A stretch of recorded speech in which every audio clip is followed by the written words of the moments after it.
안녕하세요. 오늘도 사연 살롱을 찾아주셔서 감사합니다. 40대 초반 여성이에요. 이곳 사연 글을 아주 잘 듣고 있는 애청자이기도 한 저는 비슷한 사연이 있는 사람이기도 해요. 그래서 어떤 사연들은 정말 제 얘기 같고 어찌나 공감이 가던지 제 얘기를 한번 보내면 어떨까 하는 생각이 들었어요. 결혼 전까지 순진하게 결혼은 아무런 조건 없이 오로지 사랑 하나만으로 가능하다고 생각했던 사람이었어요. 남편과 저는 접촉사고라는 그리 유쾌하지 못한 계기로 만나게 되었는데요. 초보 운전이었던 저는 처음 겪게 된 교통사고에 보험을 부를 생각도 못할 만큼 당황하고 놀랬는데 피해자였던 남편이 저를 다독이며 괜찮다고 다친 데 없어도 병원에는 꼭 가보라고 말해주면서 남편과 연이 닿게 되었어요. 남편 입장에서는 충분히 억울하고 화가 날 상황이었죠. 그런데 하나부터 열까지 세심하게 초보인 저를 많이 배려해주니 어찌나 미안하고 고맙던지요. 저희는 그렇게 3년이란 시간을 거치며 피해자와 가해자에서 연인으로 부부 사이가 될 수 있었어요. 하지만 아이러니하게도 저에게는 한없이 좋은 사람인데 주변에서는 이런 남편을 알아보지 못했어요. 심지어 부모님까지도요. 부모님은 대놓고 남편을 만나지 말라고는 하지 않았지만 은근 깊은 사이까지는 가지 않았으면 하는 눈치였는데 그때 당시는 제가 눈에 콩깍지가 씌어도 단단히 씌어서 그런 눈치를 외면해버렸죠. 그러면서 저는 저대로 서운한 마음과 답답한 마음이 공존했었는데요. 다들 왜 사람을 보지 않고 다른 것을 기준으로 남편을 판단할까 하는 마음에 일종의 오기가 발동해서 남편에게 청혼을 받기도 전이었는데 결혼을 결심했어요. 이렇게 나중에 후회할 줄도 모르고요. 부모님은 제가 남편과 결혼하겠다는 말에 조금 더 신중하게 생각해보라고 말리시기도 했지만 제 마음이 워낙 확고하고 제가 또 남편 아니면 안 된다며 고집을 피우자 하는 수 없이 결혼을 허락해 주셨어요. 지금 생각해보면 남편은 어릴 때 아버지와 돌아가셔서 저와 결혼하기 전까지 홀어머니와 단 둘이 살았는데 아마도 저희 부모님은 홀 시어머니를 감당해야 할 제가 걱정이셨던 것 같아요. 하지만 사랑에 그리고 결혼에 눈먼 딸인 제가 거기까지는 깊게 생각했을 리가 없죠. 단순히 남편이 홀어머니에 대한 효심이 남다르고 사람이 좋으니 저희 부모님에게는 물론이고 저한테도 당연히 잘할 거라고 믿었던 것이 함정이었어요. 그렇게 저희 집 부모님의 허락이 떨어졌습니다. 곧이어 저는 남편 집에 결혼 허락을 받기 위해 인사를 갔어요. 그리고 그날 처음으로 시어머니를 뵙게 되었는데요. 첫인상이 주변의 걱정과 달리 온화하시고 상냥해서 저는 그 집 문턱을 넘자마자 안도감이 들었어요. 그렇게 예비 시어머니는 저를 아주 반갑게 맞아주셨고 또 정성스럽게 차린 음식으로 저녁 식사 대접을 해주시는데 당신의 하나밖에 없는 아들이 결혼한다고 며느리감을 데려와서인지 예비 시어머니는 먼저 하늘나라로 간 당신의 남편이 생각난다며 금방 눈시울을 붉히시고는 그것을 시작으로 식사하는 내내 돌아가신 예비 시아버지의 이야기를 하기 시작하셨어요. 결혼도 하기 전에 이런 말하면 싫어할 수도 있겠지만 이제 너도 우리 집 식구가 되는 거니 우리 집 이야기를 조금 하마. 괜찮지? 네, 괜찮아요. 저도 결혼하면 알아야 하니 신경 쓰지 마시고 편하게 이야기하세요. 그래, 얘한테 들었는지 모르겠는데 얘 아버지가 세상을 뜨기 전에는 고위 공무원이었어. 만약 그때 죽지 않고 지금까지 살았다면 지역의원이나 국회의원을 하고 있을지도 모른다고 생각한다. 그만큼 사람이 어질고 심지가 고든 게 정말 아까운 인재였지. 에휴, 또 생각하니까 눈물이 나네. 뭐가 급하다고 하늘은 능력 좋고 앞길 창창한 우리 남편을 데려갔는지. 나는 지금도 하늘이 원망스럽다. 처음엔 아무것도 몰랐기에 저는 저 나름대로 예비 시어머니를 이해했어요. 근데 지금 생각해보면 그건 죽은 남편에 대한 그리움이 아니라 죽었지만 살아있을 적엔 고위 공무원이었다는 말을 하고 싶었던 것 같아요. 그날 이후에도 걸핏하면 시어머니는 당신의 남편이 고위 공무원이었는데 라는 말을 달고 사셨거든요. 그때라도 시어머니의 의중을 눈치챘어야 했는데 지금은 빤히 보이는 것들을 저는 그때 보지 못했어요. 그놈의 사랑이 뭔지 남편에 대한 마음이 아주 충만했기에 시어머니의 의도도 파악하지 못하고 그저 얼마나 남편을 사랑하고 그리우면 늘 남편 이야기를 입에 달고 사실까? 라고 생각했어요.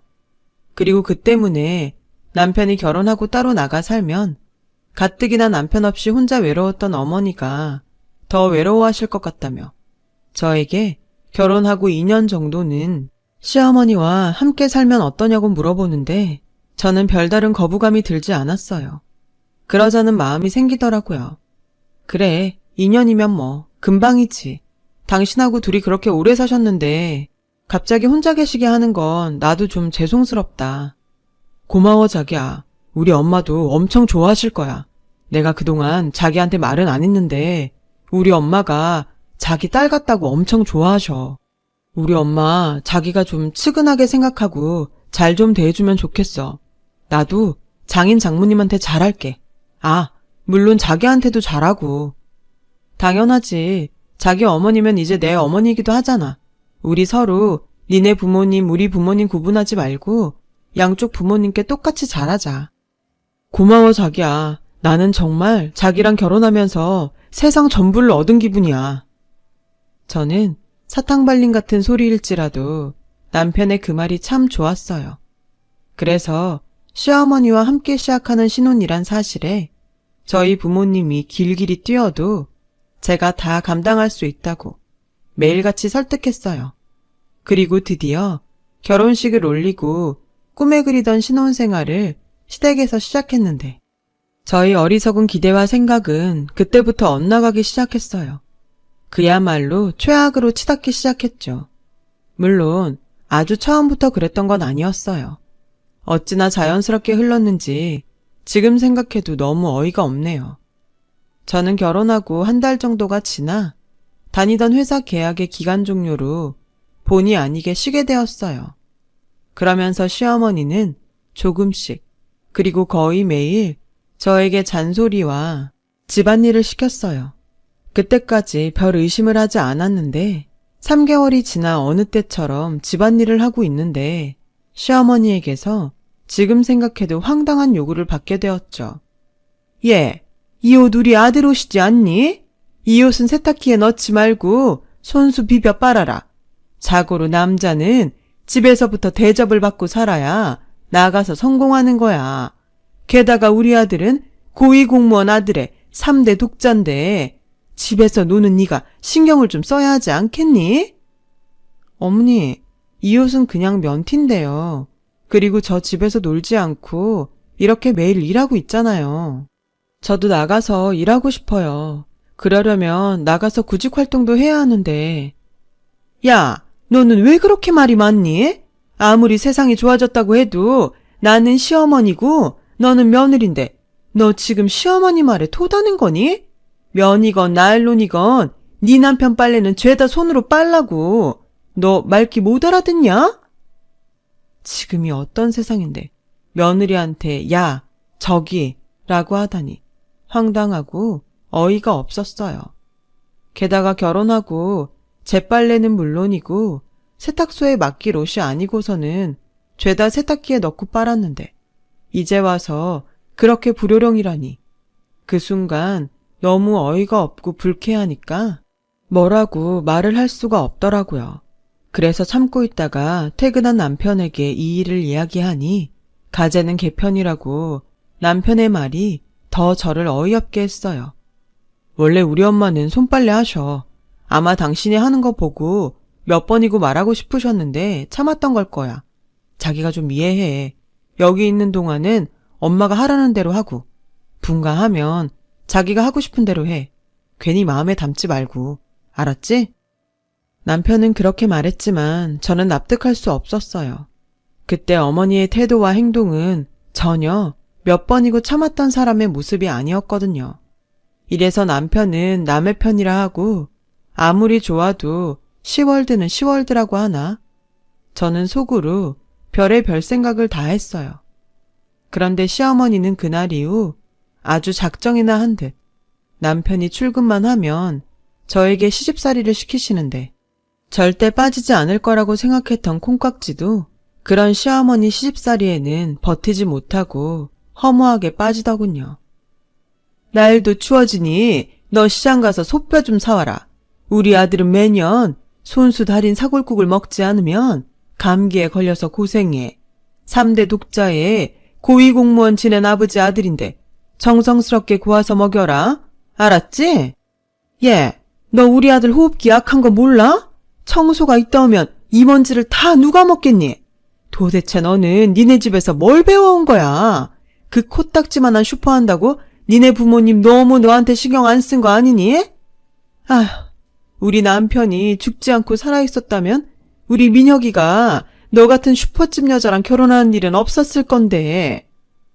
시어머니는 그렇게 점점 저를 넘어서 저희 부모님에 대한 험담도 개의치 않고 하셨어요. 시어머니가 말한 대로 저희 부모님이 오랫동안 같은 동네에서 슈퍼를 하시는 건 맞는데요. 무시할 정도로 작지도 않고 또 그 건물이 저희 아버지 건물이라 굳이 경제적인 면을 비교하자면 당연히 시댁보다 저희 친정이 여유가 더 있었어요. 물론 시어머니와 남편은 건물이 저희 아버지 것인지는 제가 말을 하지 않아서 몰랐지만요. 살아있는 시아버지가 아닌 돌아가신 시아버지가 고위공무원이었다고 저희 친정집을 하대하는 게 말이 되나요? 그래서 그날은 참지 않고 화를 냈어요. 그때 화를 내지 않으면 부모님에게 불효를 하는 것 같았거든요. 어머니, 말씀이 좀 지나치시네요. 저희 부모님 가게 하시면서 저한테 신경 많이 써주셨어요. 이런 집안일 가르치는 게 신경 써주는 건가요? 그럼 어머니는 민혁 씨한테 집안일 다 가르치셨어요? 앞으로는 말씀 좀 가려서 해주세요. 어머, 얘 지금 뭐라는 거야? 뚫린 입이라고 말 함부로 하네. 제가요? 함부로 말씀하신 건 어머니 같으신데요. 그리고 제가 하는 집안일이 그렇게 마음에 안 드시면 어머님이 하세요. 저는 나가서 민혁 씨처럼 돈 벌어 올게요. 원래 각자가 잘하는 걸 해야죠. 저는 백날 해도 어머님이 말씀하는 대로는 못할 것 같아요. 뭐? 시어머니는 그렇게 말씀하시고는 쇼인지 진짜인지 모르겠지만 뒷목을 잡고 주저앉으셨어요. 그리고는 아유, 여보, 얘가 나 지금 당신 없다고 무시하네요. 우리 귀한 3대 독자 아들, 얘가 다 잡아먹게 생겼어요. 아유, 혈압이야. 나 이러다 오늘 밤 못 넘기고 당신한테 가는 거 아닌가 몰라. 라고 대성통곡을 하는데 이런 일이 TV에서가 아니라 진짜로 일어날 수 있는 일이구나 싶더라고요. 그리고 2년이란 시간을 다 채우기는 힘들지 않을까 고민하게 되었고 타이밍 좋게도 제가 임신을 하면서 분가할 명분이 주어졌어요. 그래서 임신 사실을 남편에게 알리던 날 조심스럽게 분가 얘기를 꺼냈죠.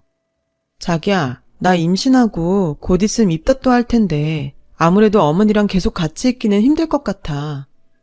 왜? 오히려 엄마랑 있는 게 더 낫지 않아? 게다가 아이 태어나면 자기 몸조리도 그렇고 아이 봐주는 것도 다 엄마가 도와줄 수 있잖아. 장모님은 가게 때문에 바쁘실 테니 이대로 엄마랑 지내는 게 나는 더 괜찮은 것 같은데. 남편은 아무것도 모르고 계속 제가 임신했기 때문에 더욱더 자기 엄마의 도움을 받아야 한다고 주장했고 저는 차마 당신 어머니 때문에 스트레스 받아서 여기 있을 수 없다는 말을 하지 못해 끙끙 앓아야 했어요.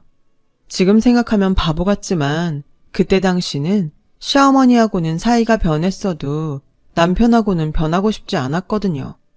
그러면서 은근히 이제 혼몸도 아니고 남편을 3대 독자라 그렇게 극진히 하는데 제가 그 아들을 낳을 수도 있으니까 더는 저에게 시집살이를 시키지 않지 않을까 하는 기대를 하기도 했는데요.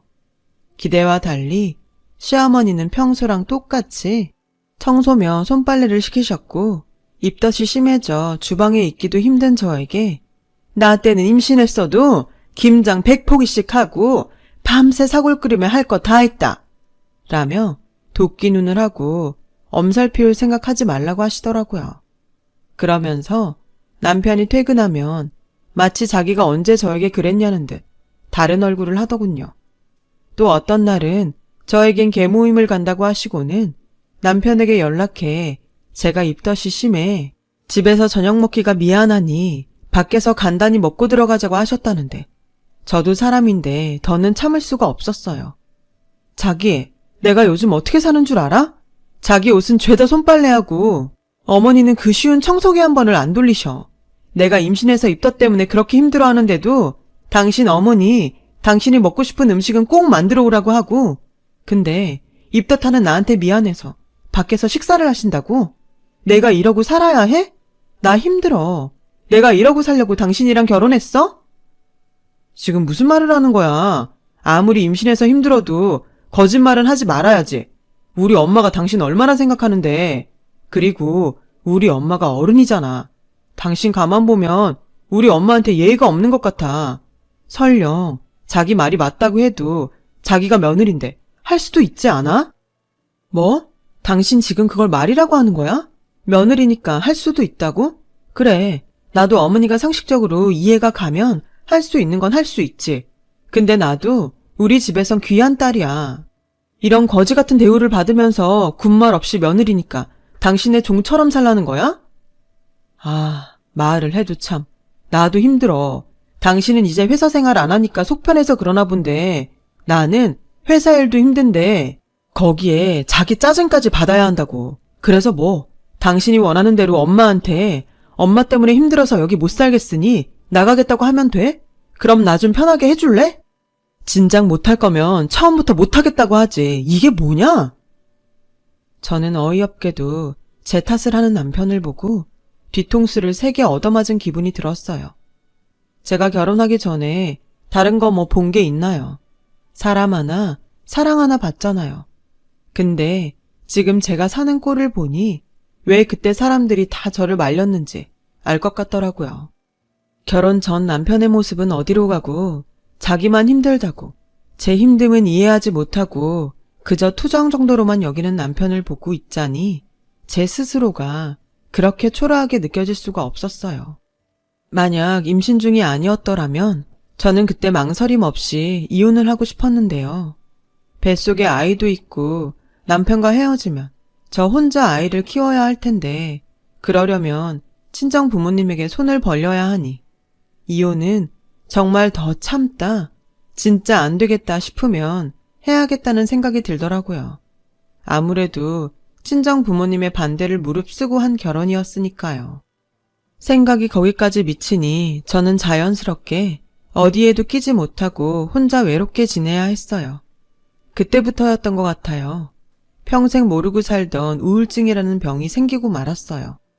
시어머니도 그런 저에게 지 팔자 지가 꼬는 거지 라고 비난했고 남편은 우울증이 먹고 살 고민 없는 배부른 사람이 괜히 걸리는 병이라며 저를 한심스럽게 보는데 배는 불러오고 어디 한 군데 마음 붙일 곳이 없으니 내가 결혼을 한 건지 이 집의 시어머니와 남편 사이에 끼어서 집안일 해주러 온 사람인지 모르겠더라고요. 그러던 어느 날이었어요. 그날은 아침부터 너무 힘이 들어서 일어나지 못했는데 아침이면 꼭 밥을 먹고 출근해야 하는 남편이 저에게 아침밥 타령을 하는 거예요. 전날 술을 먹어서 속이 너무 아프다면서요. 저는 나도 너무 아프니까 오늘은 그냥 가라고 했는데 남편은 가라는 회사는 가지 않고 시어머니에게 제가 아침밥을 차려주지 않는다며 시어머니에게 대신 차려달라고 말을 했더라고요. 그러자 득달같이 시어머니가 저희 부부 방에 들어와 제 얼굴에 찬물 한 바가지를 뿌리셨죠. 저는 속수무책으로 찬물을 뒤집어 쓰고 놀라 자리에서 일어나게 되었어요. 남편은 자기 때문에 일이 커지자 도망치듯 그제야 출근을 했는데 시어머니의 만행은 거기서 끝이 나지 않았어요. 결국 아침밥을 굶고 출근한 남편을 보고 시어머니는 눈이 돌아 이렇게 말씀하셨거든요. 어디 감히 3대 독자 내 아들을 굶겨? 네가 그러고도 내 집에서 편하게 살 줄 알아? 너 같은 며느리 필요 없으니까 당장 나가. 저는 그때 잠옷바람인 채로 집 밖에 쫓겨났어요. 그때가 1월 한겨울이었는데 게다가 좋지 않은 몸에 찬물까지 뒤집어 썼으니 제가 느끼는 추위는 말도 못했죠. 제가 알겠으니 패딩이랑 지갑만이라도 달라고 그렇게 애원을 해도 시어머니는 닫힌 문을 열어주지 않았어요. 결국 추위에 떨다 쓰러졌습니다. 지나가는 사람의 신고로 병원에 실려왔지만 제가 정신이 들었을 때는 아이는 이미 저 멀리 떠난 후였어요. 엄마로서 자식을 지키지 못한 죄책감과 저를 이런 상황까지 내몬 남편과 시어머니에 대한 분노는 그야말로 저 자신까지 집어삼킬 정도였어요. 저는 그 길로 뒤도 돌아보지 않고 남편과 헤어져 그 망할 집구석에 다시는 들어가지 않겠다는 다짐을 했어요. 그래서 제 소식에 놀라 한 걸음에 달려온 친정 부모님을 붙잡고 그동안 당한 서름과 병원에 오게 된 일들을 모조리 이야기하게 되었어요. 친정 부모님은 아무런 연락도 하지 않았던 제가 그저 신혼 재미에 빠져 친정 부모도 잊고 사는 줄 아셨다며 저희 엄마는 울고 저희 아빠는 당장 시어머니와 남편을 가만두지 않겠다고 큰 소리를 내셔서 한바탕 소동이 일어나기도 했어요. 시어머니는 저희 아빠가 모든 사실을 알고 당신을 찾자 쌩하니 주랭랑을 쳤어요.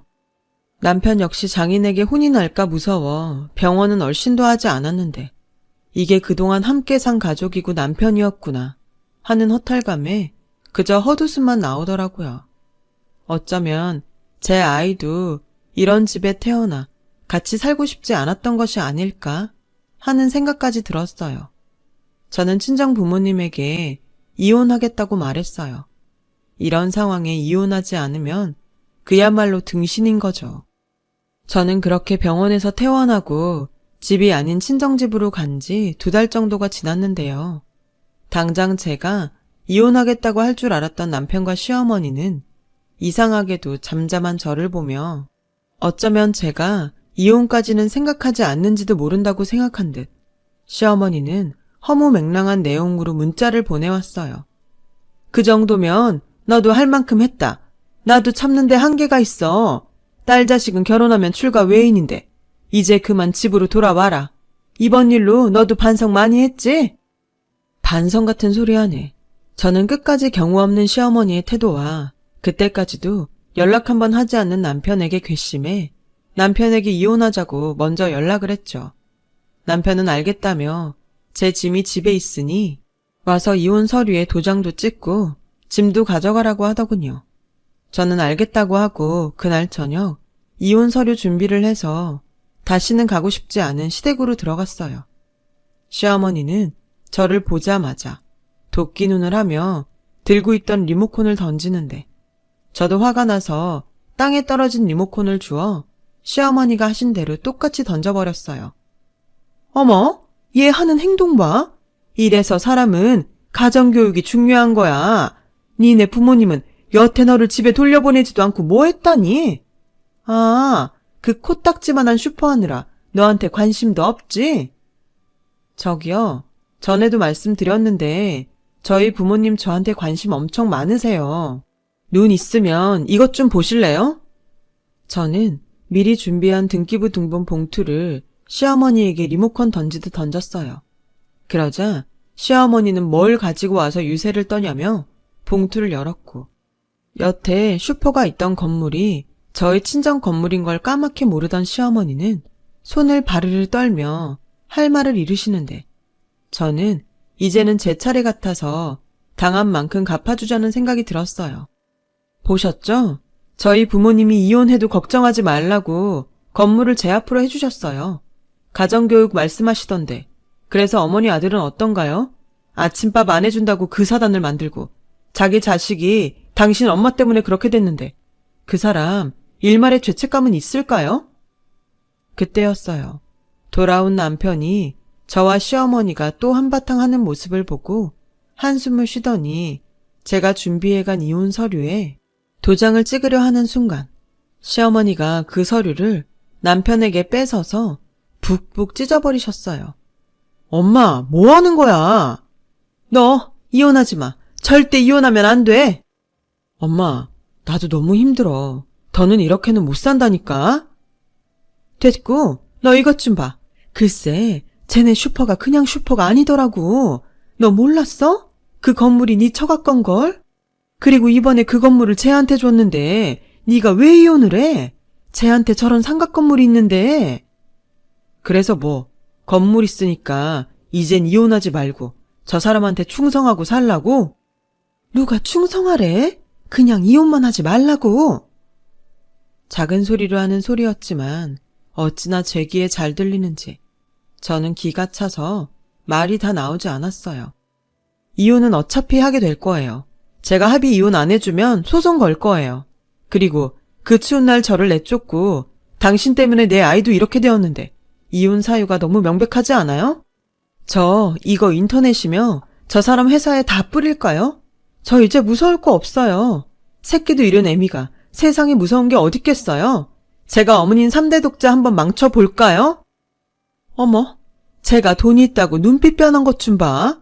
이게 다 네 아버지 없다고 제가 나를 우습게 하는 거야. 아유, 여보. 어머님은 그렇게 평생 죽은 남편 그늘에 숨어 사세요.